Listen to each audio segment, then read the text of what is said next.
How to start living below your means. Frugal living. Do you always end up asking people for money or take a loan to manage your monthly lifestyle? Well, there is a solution for you.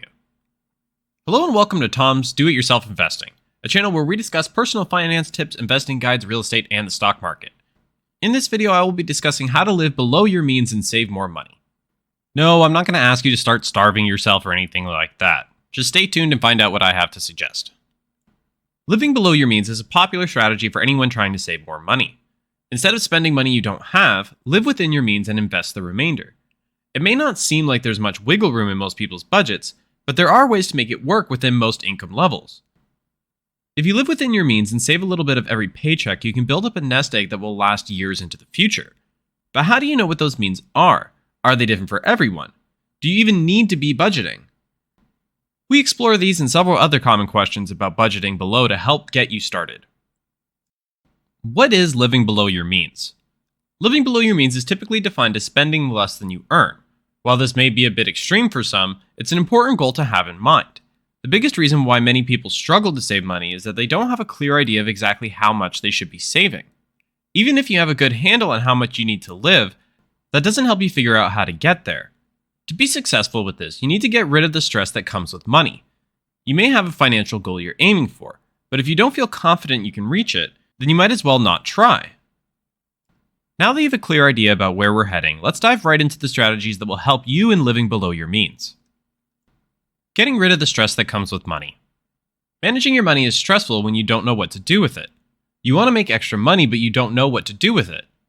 You feel guilty for spending money when you don't have any extra to spare. To get rid of the stress that comes with money, you need to take control. You need to know where your money is going and why. You need to create a system for managing your finances that works for you. When you know where and why, you don't have as much stress associated with it. Understand your monthly income. The first thing you need to do is find out exactly how much money you consistently earn every month. While this sounds like something you'd want an accountant to do for you, it's actually a lot easier than you might think. One of the best ways to understand your monthly income is simply to read your bank statement. You may be surprised by what you see. Many people overlook the expenses on their bank statement. You can miss a lot of expenses by simply not looking at your bank statement. By looking at your bank statement each month, you will know what came in and how much went out of your bank account. Use a personal finance app. If you're trying to get a handle on your finances but aren't getting the results you want, try using a personal finance app. There are many free apps that can help you track your spending and get a better handle on your finances. Some of the most popular ones include Mint, You Need a Budget, and Digit. These allow you to categorize your expenses and track your spending across different categories. This makes it easy to see what you typically spend your money on, and trust me, these apps won't take much space up on your phone. Create a realistic budget. You don't need to spend hours figuring out how much you need to live on. You just need to make sure you have a budget that accounts for basic needs. A budget is simply a list of everything that is going into your account each month. You may spend more than this on a monthly basis, but you need to make sure that you account for it. With a budget, you simply take out what you need each month. Your budget doesn't have to be something fancy. It doesn't have to be something that detailed. What you need to keep in mind is that your budget should account for your basic needs: food, housing, transportation, and utilities. Anything else is simply extras. Now, I'm not saying that you should never spend anything on leisure activities, but what I am suggesting is that you need to plan for that as well. Plan them according to your budget. For example, you could always eat at a nice restaurant, but it's not necessary to eat at a 5-star hotel every night of the week. I hope you get my point. Control spending habits. There are many books and articles out there that can help you get a better handle on your finances. They can also help you create a budget and get control over your spending. What you need to do, though, is to take action on the advice you're given. Make sure you don't just read about taking control of your finances. You need to take control of your finances now. You need to start controlling your spending now.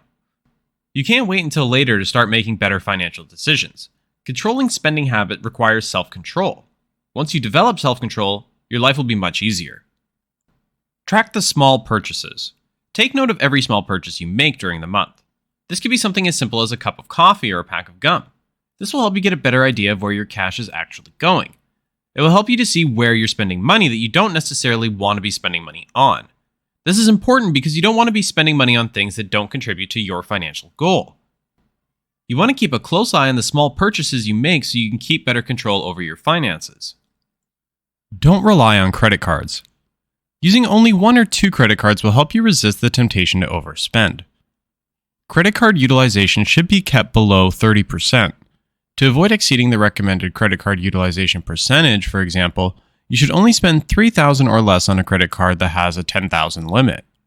Your credit score may suffer if you end up making more purchases on your credit card, as it shows you may be in financial distress. Eliminating expenses. This may sound a bit extreme at first, but it's something you need to try. You need to eliminate all unnecessary expenses in your life. If you're able to do this, you'll see just how much money you're actually spending on things. You'll be able to see just how much you need and what you don't. This is important because you want to make sure you're not spending too much money on things that don't really matter. You want to make sure you're not wasting a lot of money on things that don't improve your standard of living. Negotiate rates and bills. You might believe that the bank and credit union's interest rates are fixed. Nevertheless, these financial institutions want to keep your business, so negotiating with credit card companies can save you a great deal of money. Find out if you are eligible for a lowest interest rate, an annual fee, or a long-term repayment plan with your credit card company. You might even be able to get a better rate if you tell your credit card company that you have found another company with lower rates. Consider a credit card balance transfer if your credit card company won't negotiate a lower rate. A credit card balance transfer will allow you to pay off any debts at 0% interest, which can improve your finances. There may be a transfer fee and APR associated with credit balance transfers, but these rates are usually lower than those of your current credit card, saving you more money in the long run. Using cashback websites. With cashback websites, you can spend money and earn money at the same time. Members receive a percentage of what they spend on qualifying purchases through these shopping portals. The following are some examples of popular cashback sites: Rakuten, Be Frugal, Shop at Home, and Ibotta. The process of finding an authentic cashback site is fairly straightforward. The website typically serves as the user's personal shopping portal after the user signs up for a free membership. Then you complete your shopping as usual after logging into your preferred cashback site, clicking on a link to the retailer's site, and then completing your transaction. Your earnings are approved after the cashback site verifies your transaction. Your cashback offer depends on the dollar amount you purchase. Downsize your home.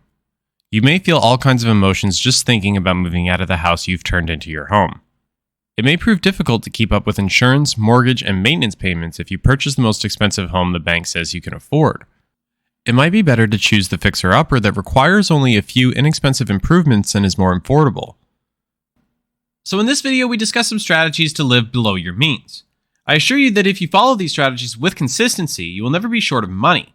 Instead, you will always have extra cash at hand at the end of the month, which you can use on a few leisure activities or invest to increase your earnings.